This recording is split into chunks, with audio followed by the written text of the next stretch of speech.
Hello friends, आपल्या सर्वांची आवडती मालिका पाठ राखीन या मालिकेच्या आजच्या शनिवार 11 जुलैच्या एपिसोडमध्ये एकानंतर एक धमाकेदार ट्विस्ट आले आहेत.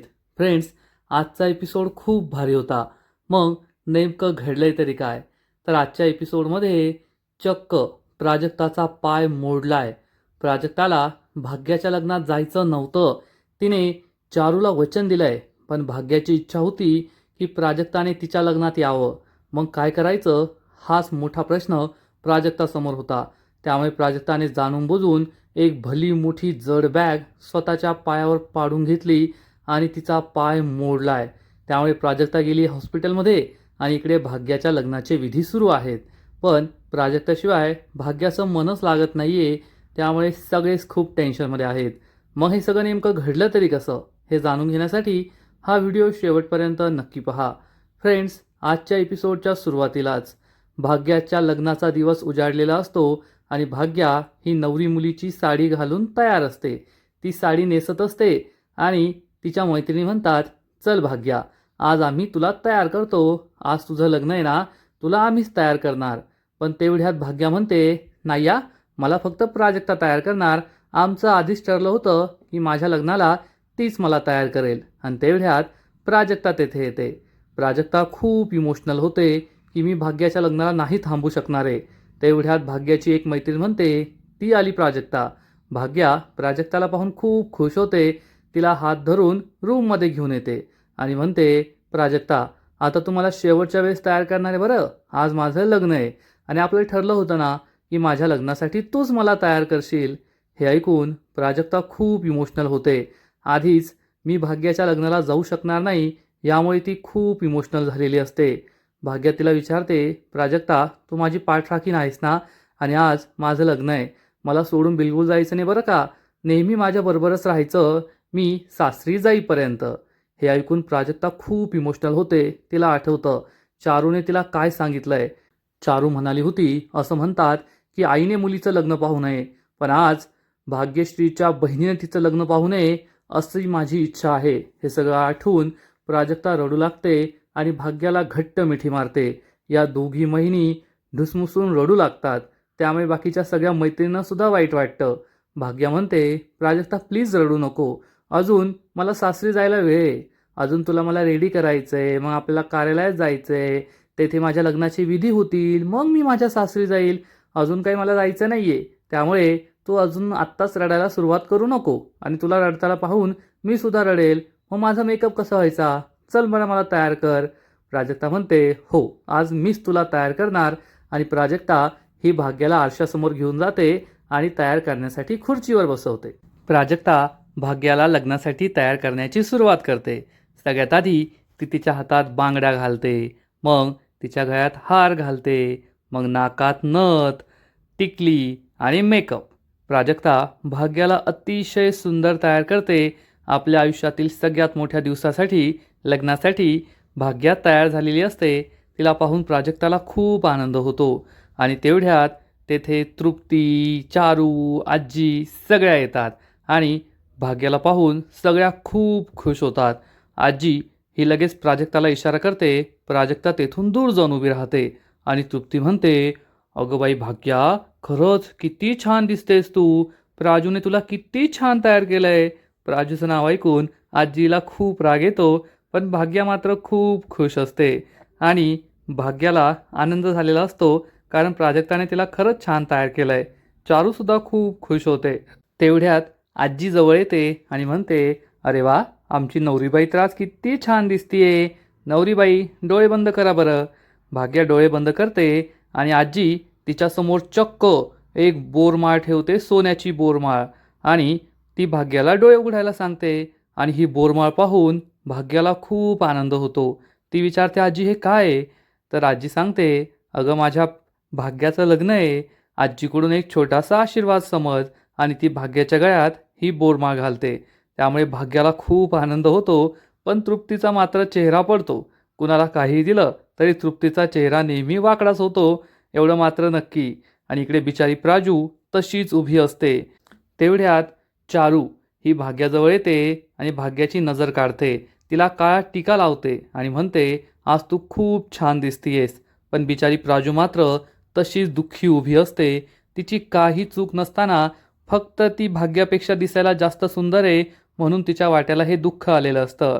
आज मी भाग्याच्या लग्नाला नाही जाऊ शकणार याचं तिला खूप दुःख झालेलं असतं आणि ती रडत असते. आणि दुसरीकडे सुलक्षणा अंबिकाचा नवरा सत्तेजला विचारते, तू एकटाच आलाय का? इंद्रजित का नाही आले? सत्तेज पुढे येतो आणि सांगतो की दादा येणारच होते, परंतु त्यांनी मला इथे पाठवलंय. येथे काय सिच्युएशन आहे ते सगळं पाहण्यासाठी आणि त्यांनी माझ्याकडे डिटेल रिपोर्ट मागवलाय. सुलक्षणा खूप चिडते आणि म्हणते, मला माझ्या नवऱ्याचं कळतच नाही. येथे इतका मोठा प्रॉब्लेम आलाय, सूर्यवंशी इंडस्ट्रीजवर इतकं मोठं संकट आहे आणि त्यांना दुबईतच राहायचं आहे. दुबई काही सोडायची नाही आहे. कमीत कमी एक फोन तरी त्यांना करता आला असता ना, इकडे काय परिस्थिती आहे ते मला विचारता आलं असतं. पण त्यांना कोणत्याही गोष्टीची सिरियसनेसच नाही आहे, काही महत्त्वच नाही आहे. तर सत्तेज सांगतो, वहिनी तसं नाही आहे. दादांना खूप सिरियसनेस आहे म्हणून तर त्यांनी मला इथे पाठवलं आहे आणि माझ्याकडे डिटेल रिपोर्टसुद्धा मागवला आहे. पण ते स्वतः आले नाहीत. मी त्यांना खूप म्हणालो, दादा चला, पण त्यांनी त्यासाठी नकार दिला. सुलक्षणा म्हणते, कारण येथे सुलक्षणा आहे ना, ती सगळं सांभाळून घेईल असाच त्यांचा विचार असणार आहे. तेवढ्यात आरवसुद्धा हॉलमध्ये येतो आणि हे सगळं ऐकत असतो. प्रीती, श्रेयस, अंबिका सगळे तेथे असतात आणि सत्तेज म्हणतो, वहिनी या सगळ्या प्रकरणामुळे सूर्यवंशी इंडस्ट्रीजवर खूप मोठं संकट आलं आहे. तर सुलक्षणा म्हणते, तू त्याची काळजी करू नको, मी सगळं कंट्रोल करू शकते. आणि मग सुलक्षणा ही सत्तेजला सांगते, ठीक आहे, मला एका लग्नाला जायचं आहे, मी लग्नाला जाते, तू आत्ताच आलाय, आराम कर, आपण संध्याकाळी निवांत बोलूया.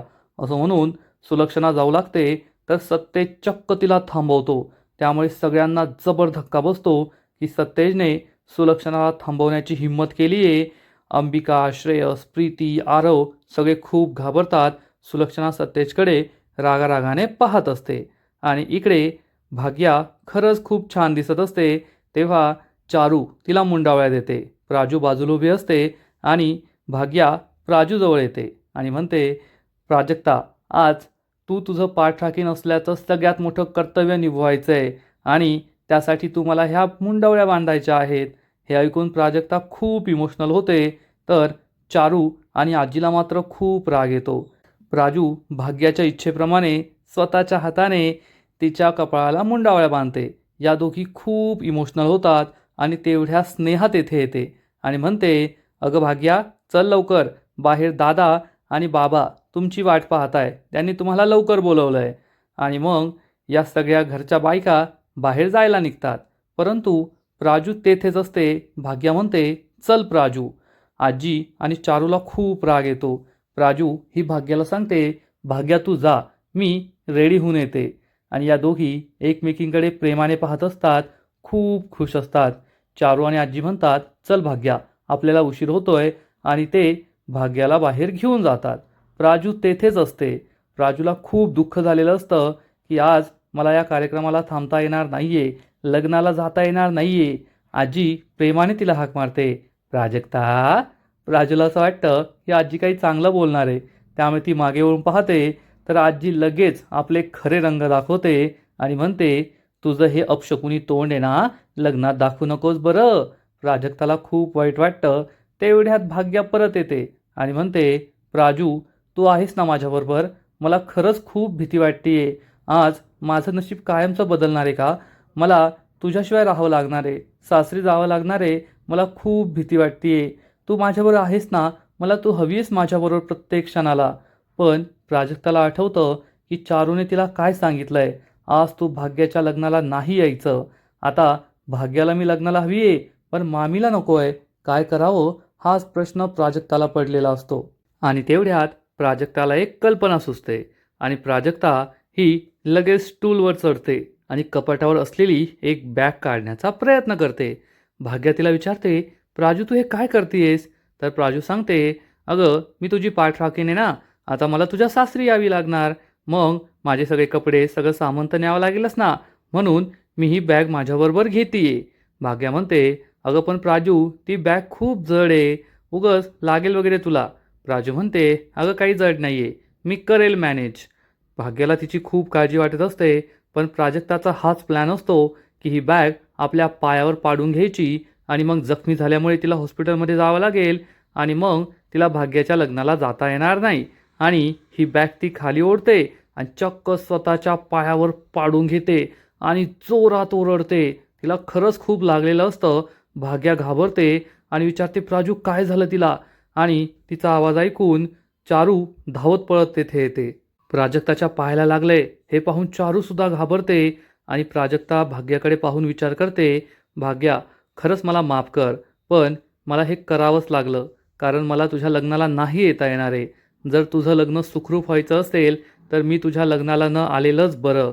भाग्या विचारते, प्राजू तुला खूप लागलंय का? प्राजक्ता मात्र खूप दुःखी असते. तिला आपल्या पायाला लागलंय त्यापेक्षा भाग्याच्या लग्नाला मला नाही येता येणार याचं जास्त दुःख झालेलं असतं आणि मग भाग्या तिच्या पायाला हात लावते तर प्राजक्ता वेदनेने विव्हळते, कणवळते. तिचं हे दुःख पाहून भाग्याला सुद्धा वाईट वाटतं. चारू मात्र हे सगळं असंच उभी राहून पाहत असते. तेवढ्यात तृप्ती धावत पळत येते आणि विचारते काय झालं, कसला आवाज झाला? अरे देवा, एवढी मोठी बॅग पडली आणि प्राजक्ता तुला सुद्धा आजचाच दिवस मिळाला होता का ही दुखापत करून घ्यायला? सकाळी झाला तेवढा अपशकून पुरे नाही झाला का? आता पायावर बॅग पाडून घेतलीस, अशाने काय होणार? भाग्याचं लग्न नीट लागेल का? हे ऐकून आजी आणि चारू तिच्याकडे रागारागाने पाहतात. भाग्या चिडून म्हणते, वहिनी तोंड बंद ठेव तुझं. तृप्ती गप्प बसते. तेवढ्यात वैद्यबुवा येतात आणि विचारतात काय झालं? भाग्या सांगते प्राजूच्या पायावर बॅग पडली. वैद्यबुवा पुढे येऊन पाहतात तर प्राजक्ता वेदनेने विव्हळत असते. वैद्यबुवा म्हणतात, कसं कशा तुम्ही मुली? नीट लक्ष देऊन काम करता येत नाही का? किती वेंधळी आहेस, किती लागले तुला? आता मी काय करतो, डॉक्टर देशमुखांना कॉल करतो, त्यांच्याकडे न्यावं लागेल, एक्सरे काढून घ्यावा लागेल. भाग्याला खूप टेन्शन येतं की आता काय होईल. तर तृप्ती म्हणते, आता कसं न्यायचं प्राजक्ताला तेथे? आणि मी तुम्हाला सगळ्यांना म्हणत होते या आपण गाडी घेऊया गाडी घेऊया, पण तुम्ही तेव्हा नकार दिला आणि आज गाडी असती तर आपल्या नेता आला असतं ना तेथे प्राजक्ताला. आता काय करायचं? तर वैद्यबुवा म्हणतात, गाडी नाही तर नाही आहे, गाडीची काही गरज नाही, मी ॲम्ब्युलन्स बोलवतो. सगळेजण हो म्हणतात. तेवढ्यात तेथे एक स्नेहा नावाची मुलगी असते. ती म्हणते, नाही काका, ॲम्ब्युलन्सची काही गरज नाही आहे, माझ्याकडे गाडी आहे, मी गाडीमध्ये प्राजक्ताला घेऊन जाईल. हे ऐकून प्राजक्ता खुश होते. भाग्या म्हणते, हो चल, मी सुद्धा येते तुमच्याबरोबर. तर भाग्या ही आपल्याबरोबर यायचं म्हणते. त्यामुळे प्राजक्ता चिडून म्हणते, भाग्या तू वेडी झालीस का? आज तुझं लग्न आहे आणि तू माझ्याबरोबर येणार? 2 तास बसून एवढा मेकअप केलाय, तो काय डॉक्टरांच्या समोर बसण्यासाठी? नाही, तू माझ्याबरोबर यायचं नाहीये. तर वैद्यबुवा म्हणतात, हो प्राजक्ता, चल मी तुझ्याबरोबर येतो. तर प्राजक्ता म्हणते, नाही मामा, तू सुद्धा यायचं नाही. तू मुलीचा बाप आहेस, तुझं तेथे असणं जास्त गरजेचं आहे. मी स्नेहाबरोबर जाईल, तू काळजी करू नको, तू फक्त डॉक्टरांना फोन कर. वैद्यबुवा म्हणतात, ठीक आहे, पण तू काळजी घे. मग सगळ्या मैत्रिणी प्राजक्ताला आधार देतात आणि घराबाहेर घेऊन जातात. आणि इकडे सत्येनने चक्क सुलक्षणाचा रस्ता अडवलेला असतो. त्यामुळे सुलक्षणा त्याच्याकडे रागारागाने पाहते. अंबिकासुद्धा खूप घाबरते. सत्येन सांगतो, वहिनी आज बोर्ड ऑफ डिरेक्टर्सची मीटिंग बोलवली आहे आणि तुला त्या मीटिंगसाठी थांबावं लागेल. त्यामुळे तू आता कोठेही जाऊ नकोस, कारण बोर्ड ऑफ डिरेक्टर्स खूप चिडलेले आहेत आणि त्यांना लीडरशिप मॅनेजमेंट चेंज पाहिजे. हे ऐकून घरातील सगळ्यांना जबर धक्का बसतो, पण श्रेयस आणि प्रीती मात्र खूप खुश होतात. सुलक्षणा चिडून म्हणते, मॅनेजमेंट चेंज पाहिजे, लीडरशिप चेंज पाहिजे. ज्या कंपनीला मी हवेत उडायला शिकवलं, आता त्यांनाच माझे पंख कापायचे आहेत का? सत्येन खूप घाबरतो. आरव म्हणतो, ममा आपण शांत बसून बोलूया. पण सुलक्षणा काही ऐकून घ्यायला तयार होत नाही. म्हणते, नाही आरव. आरव म्हणतो, प्लीज मम्मा आपण खाली बसून शांतपणे बोलूया ना. तर सुलक्षणा त्याला हात दाखवते. सुलक्षणाला खूप राग आलेला असतो. ती सगुणाला म्हणते, सगुणा तू भाग्याच्या लग्नात जा आणि काही असेल तर मला कॉल कर. सगुणा हो म्हणते आणि तेथून निघून जाते. मग सुलक्षणा एखाद्या राणीसारखी तोऱ्यात सोफ्यावर बसते आणि सत्येनला म्हणते, ठीक आहे, मग सुरू कर तुझी मीटिंग, पाहूया तुझे बोर्ड ऑफ मेंबर्स काय म्हणताय. आणि सुलक्षणाचा तोराच वेगळा असतो. आता तिच्यासमोर बोलण्याची कोणाची काही हिंमत होत की नाही हे पाहायला मजा येईल. आणि इकडे सगळेजण प्राजक्ताला स्नेहाच्या गाडीत बसवतात. प्राजक्ताला खूप त्रास होत असतो. भाग्या ही सुद्धा तिला गाडीत बसवते. मामा म्हणतो, जाशील ना नीट? प्राजू सांगते, हो मामा, तू टेन्शन घेऊ नको. भाग्या म्हणते, प्राजू लवकर जा आणि लवकर परत ये बरं, आज माझं लग्न आहे. आणि स्नेहा तिला सावकाश घेऊन जा. स्नेहा हो म्हणते. आणि भाग्या प्राजक्ताला म्हणते, प्राजक्ता प्लीज लवकर ये आणि तिथे जास्त वेळ लाईनमध्ये थांबू नकोस. डॉक्टरांना सांग इमर्जन्सी आहे, माझ्या बहिणीचं लग्न आहे, मला लवकर जायचं आहे. स्नेहा म्हणते, हो मी तिला लवकर घेऊन येईल. पण भाग्या ही असं म्हणत असताना सुद्धा प्राजक्ताला मात्र टाइमपास करायचा असतो, कारण तिला भाग्याच्या लग्नाला काही जायचं नाही आहे. त्यामुळे ती विचार करते, सॉरी भाग्या, मी लवकर येणार नाही आहे, कारण मला तुझ्या लग्नाला नाही येता येणार. हे सगळं मी त्यासाठीच केलं आहे. मग प्राजक्ता आणि भाग्या आपल्या स्पेशल स्टाईलमध्ये एकमेकांशी हात मिळवतात. त्यानंतर प्राजक्ता ही भाग्याला समजावून सांगते, भाग्या मी लवकरच येईल, पण जरी मला येता नाही आलं तरीसुद्धा तू खूप सारे फोटोग्राफ्स काढ. मी सगळे फोटोज पाहील आणि तुझं लग्न एन्जॉय कर. माझी काळजी करू नको, जाते मी. तर भाग्या चिडून म्हणते, जाते नाही, लग्नाला येते म्हण. प्राजूला खूप वाईट वाटतं. भाग्यासुद्धा दुःखी झालेली असते. वैद्यबुवासुद्धा दुःखी असतात. आणि मग प्राजक्ता गाडीची काच बंद करते आणि तेथून निघून जाते. भाग्याच्या डोळ्यात पाणी असतं. प्राजक्ताला सुद्धा खूप वाईट वाटतं. आणि मग थोड्या वेळानंतर भाग्या आणि सगळेजण लग्नाच्या हॉलवर पोहोचतात. आणि मग तेथे गेल्या गेल्या तृप्ती लगेच आपला तमाशा सुरू करते आणि म्हणते, भाग्या मला तर खूप टेन्शन आलंय. आज तुझं लग्न आहे आणि एकानंतर एक किती अपशकुन होत आहे. सगळ्यात आधी सकाळी रुखवताचं सामान पडलं, मग प्राजक्ता पडली, आता ती तर इथे नाहीये. तुझ्या लग्नात काही प्रॉब्लेम आला तर काय करायचं? हे सगळं ऐकून चारूला खूप राग येतो. चारू हात जोडून म्हणते, तृप्ती बस कर, तिच्या डोक्यात काही बाही भरू नको. तृप्ती रागारागाने तेथून निघून जाते. आणि मग चारू ही भाग्याला समजावून सांगते, भाग्या आज तुझं लग्न आहे, त्यामुळे असला कसलाही विचार करू नकोस आणि आता फक्त या रूममध्येच बसून राहायचं. मैत्रिणींबरोबर इकडे तिकडे कुठेही जायचं नाही. पण भाग्याला मात्र प्राजक्ताचीच काळजी वाटत असते आणि ती विचारते, आई पण अजून प्राजक्ता का आली नाहीये? तिचा काही फोन आला होता का? आणि तेवढ्यात तृप्ती धावत पळत येते आणि म्हणते, आई चला लवकर, तुम्हाला बोलवलंय. रोहन आलाय, रोहन. तुम्हाला त्याचं औक्षण करायचंय, ओळायचंय. आणि चारू ही लगेच तेथून निघून जाते. भाग्याला मात्र प्राजक्ताचीच काळजी वाटत असते. प्राजक्ता अजून का आली नाहीये, कधी येईल, हाच प्रश्न भाग्याला पडलेला असतो. आणि इकडे आपला आलोक काहीतरी चित्र काढण्याचा प्रयत्न करत असतो, पण त्याला हे चित्र काही जमत नाही. आणि त्याला काल काय झालं पार्टीमध्ये ते सगळं आठवत असतं. आणि तेवढ्यात अंबिका त्याच्यासाठी ज्यूस आणि औषधं घेऊन जात असते. सत्येन तिला थांबवतो आणि म्हणतो, नवऱ्याशी बोलायचं नाही आहे का? अंबिका म्हणते, असं का बोलताय तुम्ही? सत्येन म्हणतो, चल आपण गप्पा मारूया. तर अंबिका म्हणते, आत्ता तुम्ही तर म्हणत होता की बोर्ड ऑफ डिरेक्टरची महत्त्वाची मीटिंग आहे, त्यामुळे तुम्ही वहिनींना तिकडे लग्नाला सुद्धा जाऊ दिलं नाही. तुम्ही ना ती मीटिंग करा, तोपर्यंत मी आलोकला त्याची औषधं वगैरे देते, मग आपण निवांत गप्पा मारूया. सत्येनला खूप राग येतो आणि तो तिथून निघून जातो. अंबिका त्याच्याकडे काही लक्ष देत नाही आणि आलोकच्या रूममध्ये येते. तर आलोक खूप चिडलेला असतो. अंबिका विचारते, काय झालं? आलोक हा कॅनव्हास फेकून देतो आणि म्हणतो, मला खूप राग येतोय. अंबिका विचारते, नेमकं झालंय तरी काय? तर आलोक चिडून म्हणतो, ती भित्री भागूबाई, ती प्राजक्ता, तिच्यामुळे मी अख्ख्या जगासमोर आलो. तिच्यामुळे आपल्या घरात किती प्रॉब्लेम सुरू आहेत. आय हेट हर, मला ती बिलकुल आवडत नाही.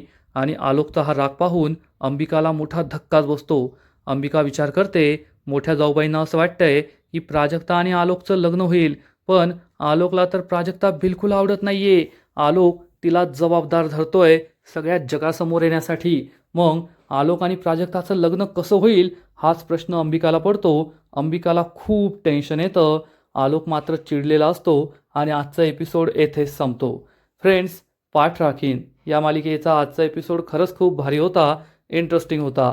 पण पुढील एपिसोड आणखीन भारी असणारे, आणखीन मोठा ट्विस्ट येणारे. मग नेमकं घडणार तरी काय? तर या मालिकेच्या पुढील एपिसोडमध्ये आपण पाहू की भाग्याच्या लग्नाचे सगळे विधी सुरू होतील. रोहन मस्त नवरदेव बनून बसलेला असेल, परंतु भाग्याला मात्र प्राजूची ओढ लागलेली असेल. प्राजू अजून का आली नाही? प्राजू कधी येईल? असंच ती बोलत असते. त्यामुळे चारू तिच्यावर खूप चिडते आणि म्हणते, अगं भाग्या, आज तुझं लग्न आहे आणि तू काय त्या प्राजूच्या नावाचा उद्घोष करतीये? तिला सोड, तुझं तुझं लग्न एन्जॉय कर, लग्नाकडे लक्ष दे. त्यामुळे भाग्याला वाईट वाटणार आणि इकडे तृप्ती चक्क रोहनच्या आईबरोबर हात मिळवणी करेल आणि तिला प्राजक्ताबद्दल सगळं सांगेल की प्राजक्ता खूप सुंदर आहे, त्यामुळे माझ्या घरच्यांनी तिला तुमच्यासमोर आणलंच नाही आणि या प्राजक्तानेच तुमच्यावर घाणेरडे आरोप लावले होते. हे ऐकून रोहनच्या आईला जबर धक्का बसेल आणि मग या दोघी बायका मिळून एक प्लॅन बनवतील. दोघी सारख्याच लालची, त्यामुळे त्यांना एकमेकींची आवड आहेच. मग आता प्राजक्तामुळे पुन्हा एकदा भाग्याचं लग्न मोडेल का, हे तर पुढील एपिसोडमध्येच कळेल. तर तुम्हाला सुद्धा पाठराखीण मालिका आवडते का? नक्कीच कमेंट करून सांगा. आणि या मालिकेचे असेच नवीन नवीन एपिसोड, नवीन नवीन अपडेट सर्वात आधी पाहण्यासाठी व्हिडिओला लाईक करा, शेअर करा, चॅनलला सबस्क्राईब करून बेल आयकॉनवर क्लिक करा. म्हणजे या मालिकेचे नवीन नवीन एपिसोड तुम्हाला सर्वात आधी पाहायला मिळतील. खूप खूप खूप धन्यवाद.